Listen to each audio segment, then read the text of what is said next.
Hey y'all, it's Naturally Melly here, and today we're going on a Publix grocery haul. We'll also be looking for items so that I can cook dinner tonight. I honestly really love Publix. I really love this little BOGO section that they have. There's always like some really cool finds, and I don't really see anything here today, but usually there's like really good stuff. So I'm just kind of looking just to see what they have. Usually, when they have like oils on sale, like cooking oils and things like that, I always try and grab and stack up on that. But I'm here looking for items so that I can make dinner tonight. I actually want to make some Southwestern quesadillas, which are kind of like a take on Chili's chicken Southwestern egg rolls. I remember having that a long time ago and it was pretty good. So I'm going to grab some taco seasoning, and probably that Southwestern ranch, and some tomatoes, and like a couple other items. Publix always has pretty good looking produce, and I'm just gonna grab some tomatoes. I actually have these tomatoes as a staple in my house. I use it for breakfast, lunch, dinner, and many of the meals that I make. I'm always grabbing some plum tomatoes, so I did grab that. And we love fruit in my house, so I'll probably grab a bag of those as well.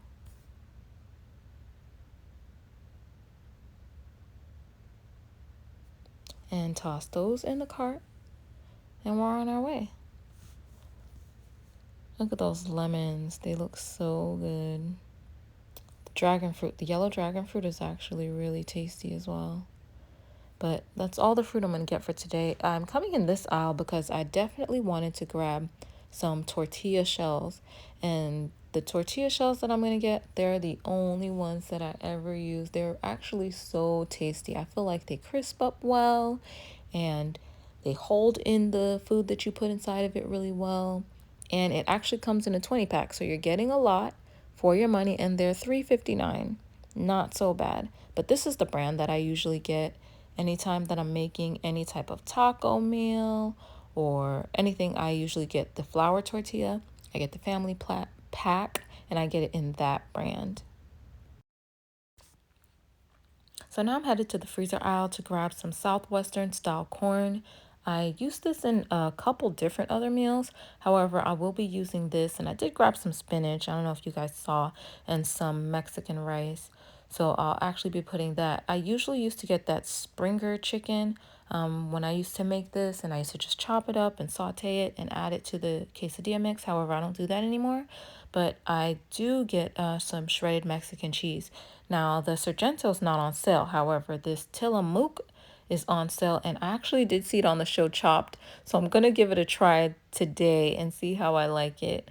And so that's pretty much it. I got a couple of other household grocery items that I needed.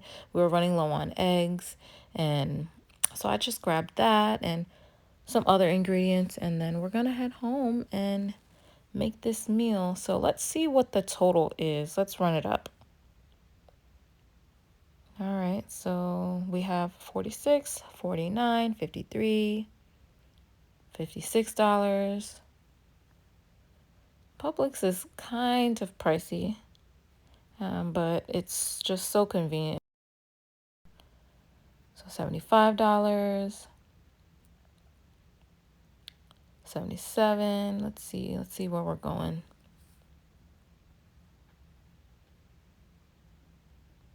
79.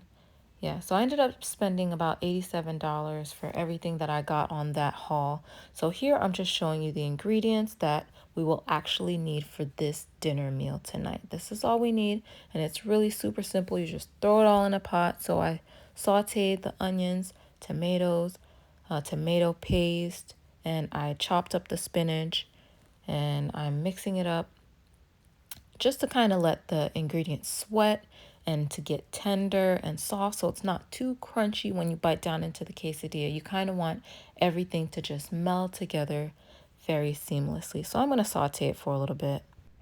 Now that these veggies have cooked down, I'm going to go ahead and add in that Southwestern style corn and just let that have a nice good mix. Corn, it can sometimes be hard, so I do want it to like cook down a little bit. But here I'm adding the fire roasted rotel, and we're gonna go ahead and let that make a little juice and just cook down as well. So I'm just gonna give it a little stir. And we're just going to get all the ingredients incorporated. This is a super easy meal. Once you gather all the ingredients, it's literally just a matter of putting it all together in a nice heated saucepan. So here my daughter's helping me.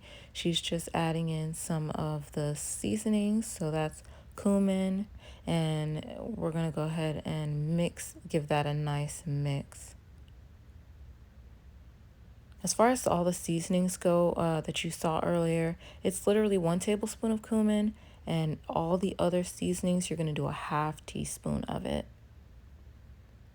And here I'm just adding in the black beans, which also seem to be a bit tough. So I'm going to go ahead and mix that in. And then we're also going to mix it up and then cover it and let it cook down for about 10 to 15 minutes on really low heat. Now I'm coming back now that it's nice and simmered, and I'm going to add 2 tablespoons of water because I'm getting ready to add rice, which I just did. And the rice needs about 2 minutes to cook. So, we're just going to cook that down as well. And this is the consistency that you should have. It should almost be a little bit like a paste, really thick, just because you don't want it to be falling apart when we try and add it to the quesadillas. So here are the quesadillas. I'm adding a little bit of cheese, but that's also optional. And then I'll go ahead with the mix. Now, the beauty of this meal is that you can batch create it. You can make like, I don't know, 10 or 15 at a time. You're only really using 1 tablespoon on each one, or maybe a little bit more than 1 tablespoon on each one. And then you're just going to go ahead and fold it over and seal it. And then you can just keep continuing to make them. I remember having a dinner party, and so I just ended up cooking about 50 of them all at one time. I just prepped them just like this, about 50 of them, and then I had my husband take it over to the Blackstone griddle and then just lay them all out on there, flip them, and they were all ready at one time and ready to serve a big group of people. So that's the beauty of this meal. You can literally make a whole lot and just stack them up just like I'm stacking them up now. And then everyone gets to eat them nice and hot all at one time, even the person serving, because it seems like the one who serves always eats last. So here I am just putting a little bit of oil in the pan because I'll put quite a few in there. And then we're just going to have that tortilla sizzle up and cook, and it should be nice and crispy on all sides. So I'm just doing like a medium heat, but I'm really watching it just to make sure that the tortilla doesn't burn, and they'll get nice and crispy. And so that looks delicious. They're really crispy. They're not burning, so you just definitely want to watch them, and voila, you have really tasty, melty quesadillas. These were so tasty. Now, I say this is a kid-friendly meal because I haven't met one kid that doesn't like it yet. My daughters, my nieces, my nephews, they all really love it. So I ended up pairing it with this Chipotle ranch sauce, and it's so good. And here I am just cutting it. I wish you guys could hear the crunch because it was insane. And this is the final product. Delicious, tasty Southwestern black bean quesadillas that are vegetarian. However, you can add whatever protein you like. And it was awesome. So I'm going to go ahead and give it a dip and let you see all that texture. And I'm going to take a bite because I have to try this. I've been cooking it forever. So let's see what it looks like inside. Really good.